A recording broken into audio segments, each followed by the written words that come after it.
السلام علیکم ورحمۃ اللہ وبرکاتہ۔ الحمدللہ رب العالمین والصلاة والسلام علی سید الانبیاء والمرسلین، اما بعد فاعوذ باللہ من الشیطان الرجیم، بسم اللہ الرحمن الرحیم۔ آج ہم سبق نمبر 2 پڑھیں گے۔ سبق نمبر 2 ہے حروف مرکبات۔ حروف مرکبات کو پڑھنے کے لیے اس کے پہلے کچھ قواعد ہیں، ان کو دیکھ لیتے ہیں تاکہ ہمارا سبق پڑھنا ہمارے لیے آسان ہو جائے۔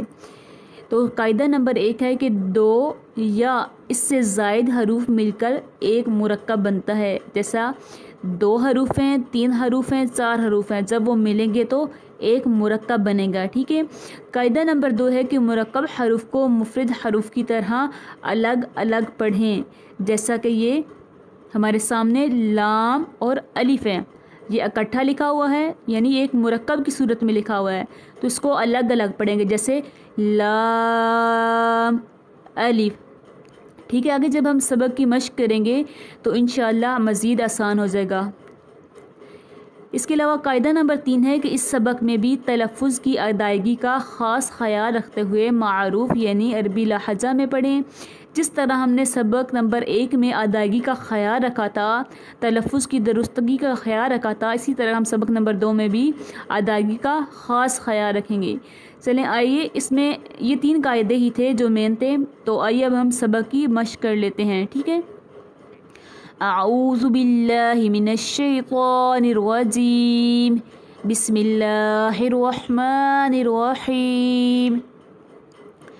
الف لام الف لام الف با الف نون الف تا الف یا الف ثا الف شین الف سین الف فا الف قاف الف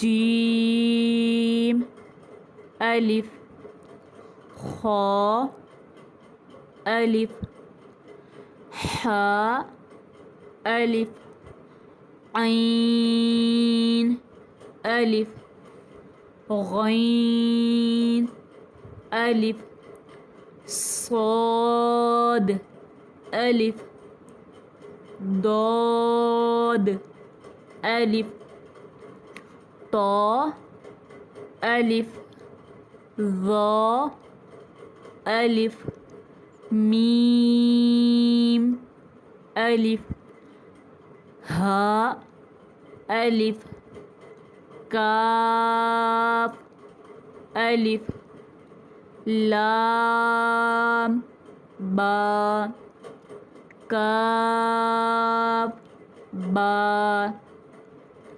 کاف تا کاف ثا کاف فا طا با سین لام شین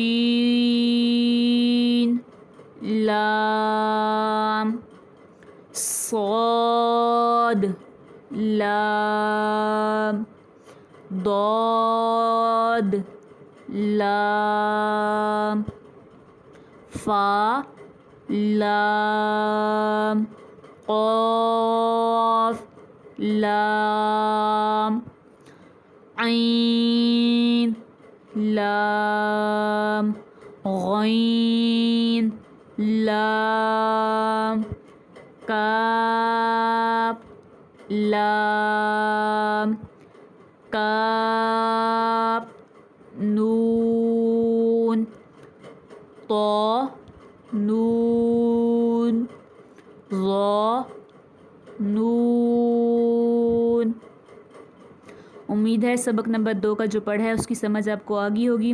تو انشاءاللہ عز و جل اگلی جو ویڈیو ہے اس میں سبق نمبر 2 کا جو باقی رہتا ہے اس کو پڑھ لیں گے۔ تو آپ اس سبق کی خوب مشق کیجیے گا تاکہ ہماری ادائیگی اچھی ہو جائے، ہمارے تلفظ اچھے ہو جائیں۔ تو انشاءاللہ اگلی ویڈیو میں ملتے ہیں، تب تک کے لیے اللہ حافظ۔